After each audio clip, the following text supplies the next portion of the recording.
Procrastinating in the sun. Procrastinating in the sun. 블로가트의 송현창. 윤성지. 김성주입니다. 네, 오늘은 저희가 무슨 코인을 알아볼까요? 오늘도 흥미로운 코인을 준비했습니다. 뭐죠?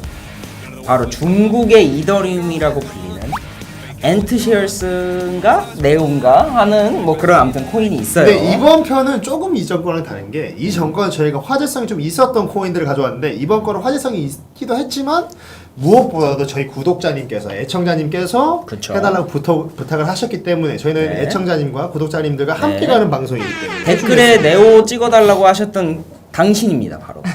당신을 위해 저희가 준비했습니다. 그래서 일단 목차 같은 경우에는 궁극적 목표부터 문제점까지 이렇게 쭉 알아볼 텐데 중국의 이더리움인 네오에 대해서 한번 알아봅시다. 네. 자, 일단 네오의 대표적인 인물. 나는 처음에 다운페이라는 얘기를 들었을 때 무슨 페이먼트의 무슨 나도 왠지 어플리케이션인 줄 그런 줄 알았어. 알았어. 근데 알고 보니까 다 홍페이라는 사람이다. 홍페이가 이름입니다, 여러분. 이분 같은 경우에는 이제 2014년부터 엔트시어스 프로젝트의 연구를 시작을 했고 2015년에 이제 ICO가 됐죠. 엔트시어스. 2016년에 온체인이라는 블록체인 개발 스타트업을 창업을 해서 실제로 이 온체인 같은 경우에는 네오의 이제 개발을 담당을 하고 있는 업체 중 하나입니다. 그리고 온체인은 잠깐 더 설명을 드리자면 온체인은 중국 정부로부터 승인을 받고 허가를 받은 그런 유일하게 몇 안 되는 블록체인 기업이에요. 그렇기 때문에 뭔가 중국을 상징하는 데 뒷받침될 만한 그런 기업이라고 할 수 있죠. 그리고 이제 대학도 또 명문대를 나오셔가지고 한국말로 뭔지 모르겠어요. 남중국기술대학교인데 뭐 우리나라 카이스트 같은 건가요? 예, 아무튼 되게 유명한 학교라고 하더라고요. 여기서 아무튼 그 공부를 하시고 그리고 재밌는 건 이분이 약간 저희와 같이 2011년부터 비트코인 커뮤니티에 참여를 하셨다. 그래서 중국의 당시에 이제 아무도 블록체인을 모를 때 그때 인터넷에서 열심히 글 달고 댓글 달면서 비트코인을 막 중국 사람들 알리려고 막 해서 이때부터 커뮤니티의 중심에 있었다. 우리도 중심에 있나요? 저희는 중심은 아닙니다. 사이드입니다, 저희는. 그리고 재밌는 사실이 원래는 엔트시어스라는 프로젝트로 이름이 시작이 되었다가 네오로 이제 리브랜딩이 되고 나서 가격도 엄청나게 올랐는데 이거에 대해서 설명을 한번 해주시죠. 그래서 이게 맨 처음에 엔트시어스에서 네오로 리브랜딩 될 때 사람들이 많이 많았던 게 이전에 시스코 코인이라고 해가지고 리브랜딩을 하면서 엄청나게 가격 펌핑이 많았던 코인이 있어요. 그래서 지금 네오 리브랜딩이라고 네이버에 치시거나 구글에 치시면은 리브랜딩에 대해서 뭔가 기대감을 많이 가지면서 뭔가 네오도 많이 오를 거다 이런 이제 그런 평가글들이 되게 많았어요. 근데 그 당시에. 실제로 2017년도에 리브랜딩 하면서 엄청나게 많이 올랐어요. 맞아요. 엄청나게 많이 올랐고 근데 또 이제 이러한 이제 패턴을 타면서 이제 작년에도 나왔던 게 네오가 또 성공을 하고 나서 나왔던 게 뭐가 있었죠? 리스크가 리브랜딩을 한다고 했었죠. 리스크가 리브랜딩을 한다고 해가지고 또 많은 관심을 모았는데 생각보다 그렇게 반응은 별로 뭐 그랬죠. 할 거다라고 할 때 막 관원하기 좋았다가 하고 나니까 반응이 없었어요. 막상 뭐 바뀌었는데 야 로고만 바뀐 거 아니냐? 맞아요. 그 당시에 반응 네, 그랬어요. 로고만 막 스펠링도 바뀌었나? 그래서 예전의 리브랜딩의 그러한 느낌이랑 요즘이랑은 조금 다른 게 아닌가. 확실히 그때랑은 좀 차이점이 있죠. 근데 뭐 네오가 리브랜딩을 하면서 가져나온 게 있죠. 스마트 이코노미라는 거를 하면서 네오라는 걸로 이름을 바꾸고 우리가 네오로밖에 갈 수 네. 없다라고 얘기를 했는데 그게 뭔지 간략하게 설명해 주시죠. 자, 일단은 궁극적 목표부터 이야기를 할게요. 네오의 궁극적 목표는 무엇이냐 하면은 결국에는 분산 네트워크를 통한 스마트 이코노미의 실현이다. 근데 이제 백서에 보시면은 나오겠죠. 백서가 이제 PDF 파일로 나와 있지 않고 홈페이지에 나와 있는데 한국어로도 있습니다. 여기에 이제 스마트 이코노미는 결국에는 디지털 에셋, 디지털 아이덴티티, 스마트 컨트랙트 이 세 가지를 통합해서 만든 것이다. 그래서 이거를 하기 위해서 리브랜딩을 했다고 계속해서 이제 얘기를 하더라고요. 제가 여기다 이제 스마트 에셋, 스마트 아이덴티피케이션 뭐 이렇게 써놨는데 실제로 커뮤니티에서는 단순히 전자 이런 에셋이나 아이덴티티가 아니고 스마트한 에셋 아이덴티티다라고 표현을 하시는 분들도 있기 때문에 제가 또 이 텀을 한번 써봤어요. 자, 네오의 기술의 특징에 대해서 이야기를 해볼게요. 먼저 첫 번째로 아까 말씀드렸던 스마트 이코노미. 결국에는 이 세 가지를 다 가져야 된다. 이더리움 같은 경우에는 스마트 컨트랙트 하나를 이제 중점적으로 하고 있는데 얘네 같은 경우에는 내가 누군지 블록체인 상에 증명이 돼야 된다라는 게 핵심이고 또 나의 자산 또한 이 블록체인에 있어야 된다. 이더리움 같은 경우에는 그 블록체인에서 사용되는 연료 같은 역할이라고 강조를 많이 하는데 여기는 연료뿐만 아니고 나의 재산도 여기 있다라는 그런 개념인 거죠. 맞아요.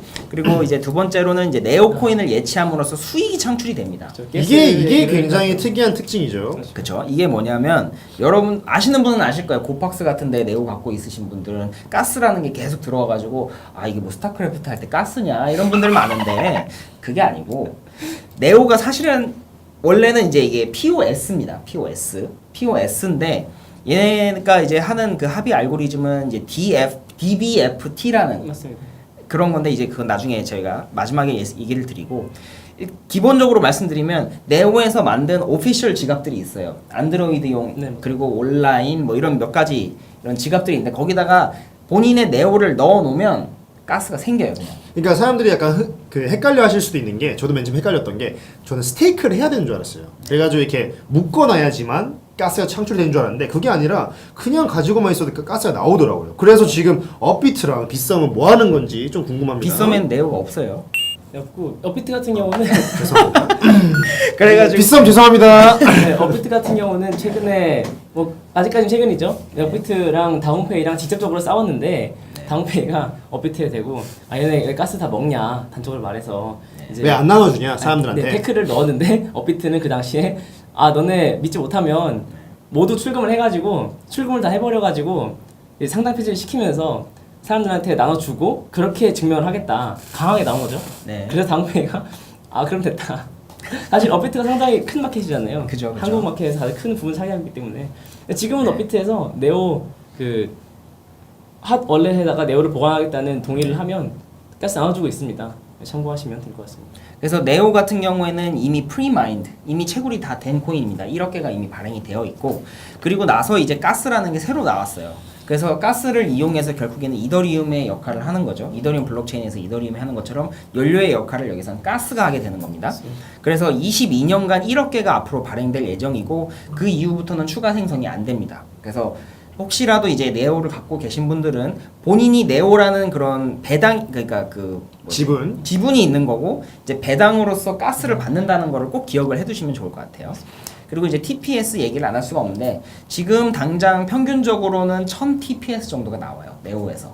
TPS는 영어로 Transaction per Second 초당 결제 수단인데 그죠. 보통 뭐 확장성 얘기할 때 가장 많이 나오는 게 TPS고 네. TPS가 빠르면 보안성은 떨어진다. 속도죠 속도. 네, 속도가 시간이 아니라. 네, 이런 것이 있다고 많이 말을 하고 최적화를 통해서 10,000 TPS까지 구현이 가능하다라고 백사에 명시가 되어 있어요. 뭐 어떤 최적화를 말하는 겁니까? 그게 안 나와 있어요. 아, 안 나와 있다. 어떤 최적화인지는 네오의 다운페이님께 물어보는 걸로 저희가 하겠습니다. 연구를 해서 디스코드 채널에서 같이 리서치 해보도록 하겠습니다.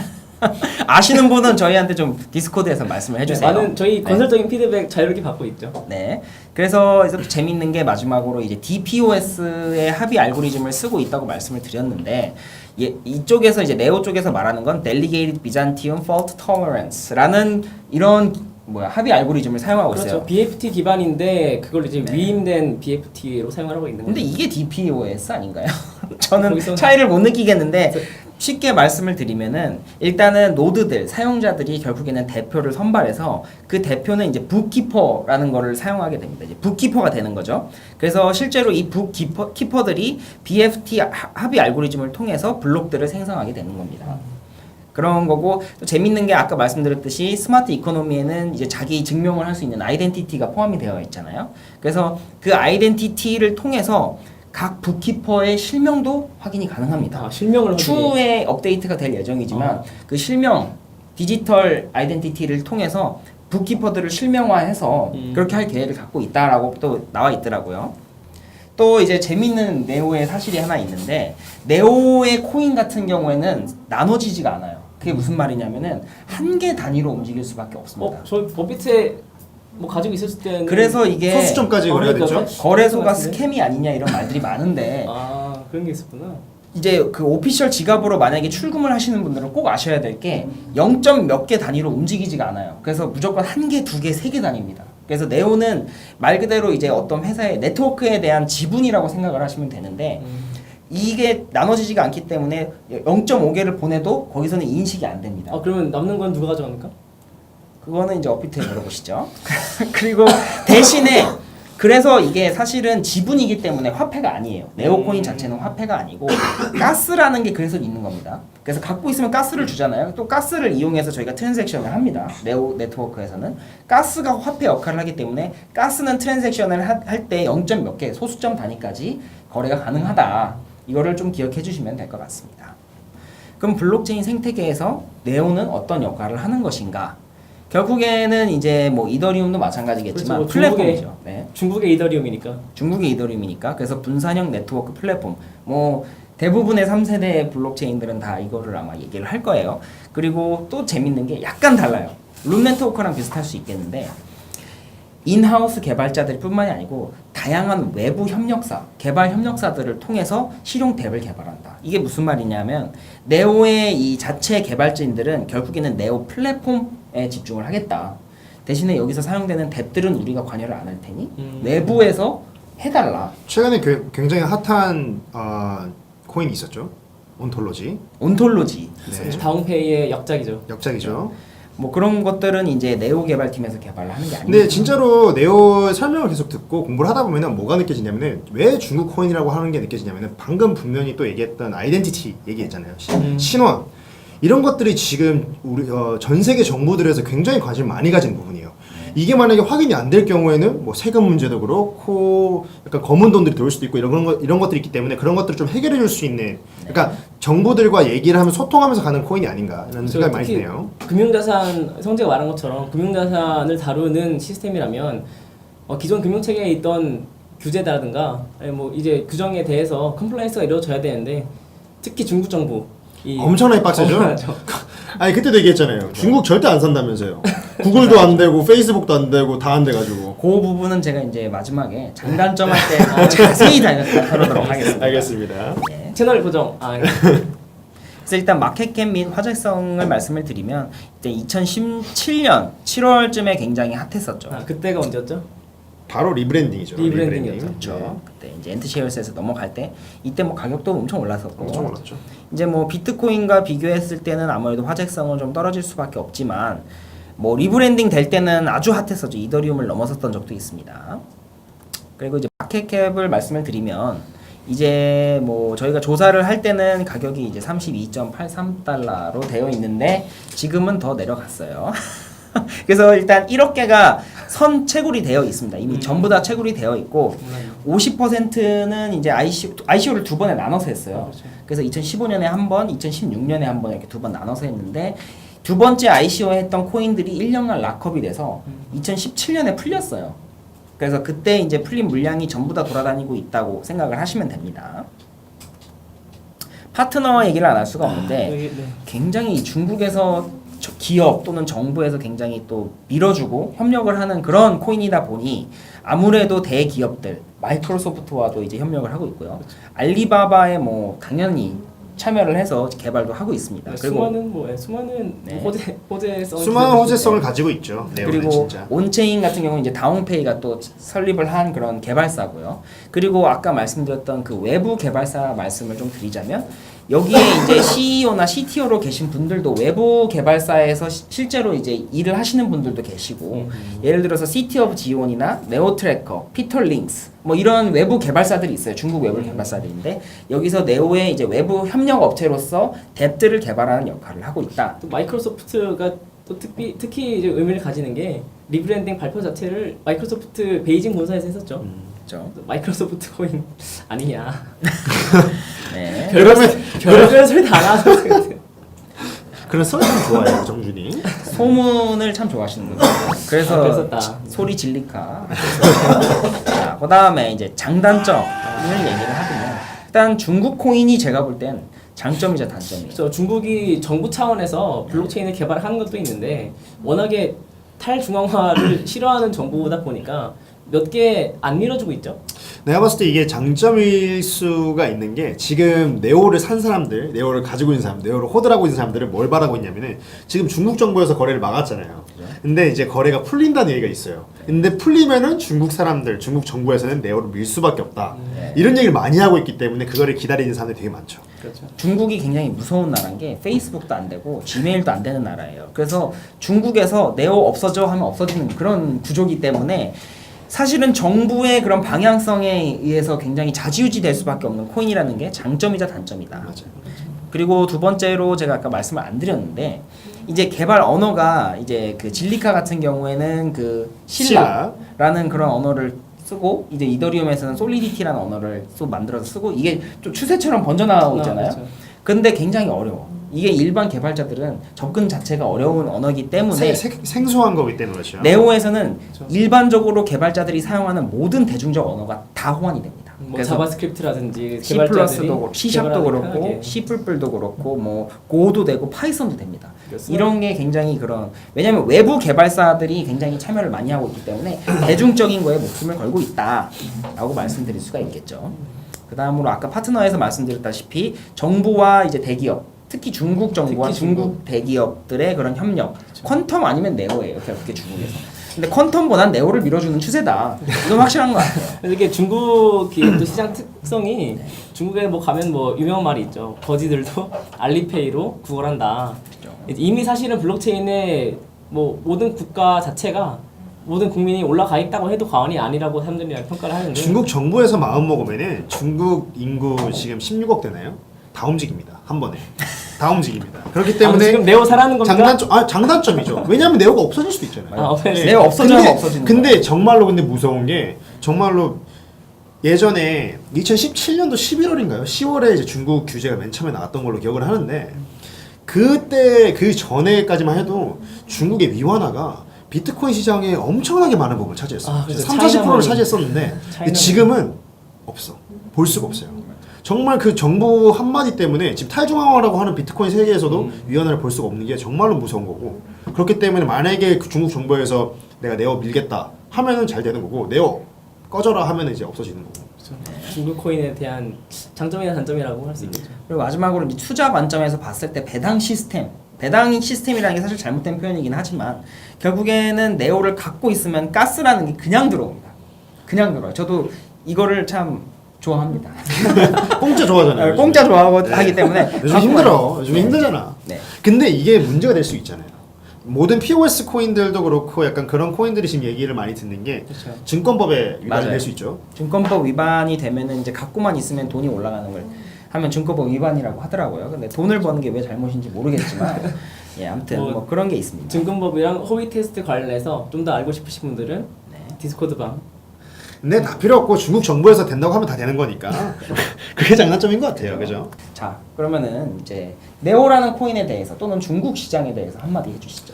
저는 네오라는 코인에 대해서 한마디 하자면은 중국 코인이다. 근데 그게 이제 장단점인 거고 진짜로 내가 봤을 때 그것보다 더도 말고 덜도 말고 그런 것 같고 지금 네오라는 코인은 그래가지고 지금 많이 떨어졌는데 뭔가 중국 시장이 어떻게 움직이느냐에 따라서 가격도 그렇고 뭐 발전하는 것도 그렇고 개발도 많이 달라질 것 같아요. 근데 최근에 또 마케팅 자체도 다운카이가 아예 네오를 놓지는 않았어요. 최근에도 탈중앙화를 뭔가 기술 개발을 많이 하고 있다. 이렇게 트위터에도 엄청 큰 뉴스다. 엄청 큰 뉴스 발표한다 이렇게 했다가 거의 뭐 리플 321 스웰 비슷한 정도로 넘어갔다. 와 리플 321 너무 오랜만에 생각이 든다. 잊고 있었는데. 네, 최근에 뭐 장도 안 좋기도 하고 뭔가 새로 해보겠다고 하는 계획에 대해서 좀 부정적인 면이 많이 있는 게 사실인데 성재가 말한 것처럼 중국 코인에 대한 뭐 양날의 검이라면 양날의 검인 이런 특성이 네오의 다른 코인보다도 뭐 퀀텀이든지 다른 코인보다도 네오가 가지는 특징이 아닐까 생각합니다. 정리해 주셔야죠. 스스로가 어떻게 생각하시는지. 제가 볼 때 네오는 진짜 중국 정부의 손에 달렸다. 저는 이렇게밖에 말할 수가 없네요. 중국 정부가 흥해라 하면 흥하고 망해라 하면 망한다. 거의 뭐 타무스. 이겁니다. 스님핑에게 한마디 한다면? 아, 저는 네오가 없습니다. 상관이 없습니다. 저는 참고로 네오가 있거든요. 스님핑에게 한마디 한다면? 아 그래 홀더로서 저는 근데 솔직히 네오 홀더를 떠나서 근데 중국 정부에서 규제를 풀어줘야 지금 이오스 많이 가지고 계시잖아요. 이오스 잘 되려고 해도 시진핑님께서 자. 뭔가를 해주셔야 돼요. 제가 블록체인은 둘째치고 Gmail부터 풀어주세요. 좀 말이 안 되는 것 같아요. 아니 그때 행아웃 하려고 그랬는데 네. 중국에 계신 분들이랑 안 되더라고. 행아웃도 안 돼요. 이게 뭐? 음. 말이 안 됩니다. 아무튼 자, 그래서 시진핑에게 블루하트가 하는 말은 인스타그램 풀어주세요. 자, 그러면은 이제 오늘은 여기에서 끝 스토리 한번 내볼까요? 네, 지금까지 블로가트 김정준 김현창 김성지였습니다. 감사합니다.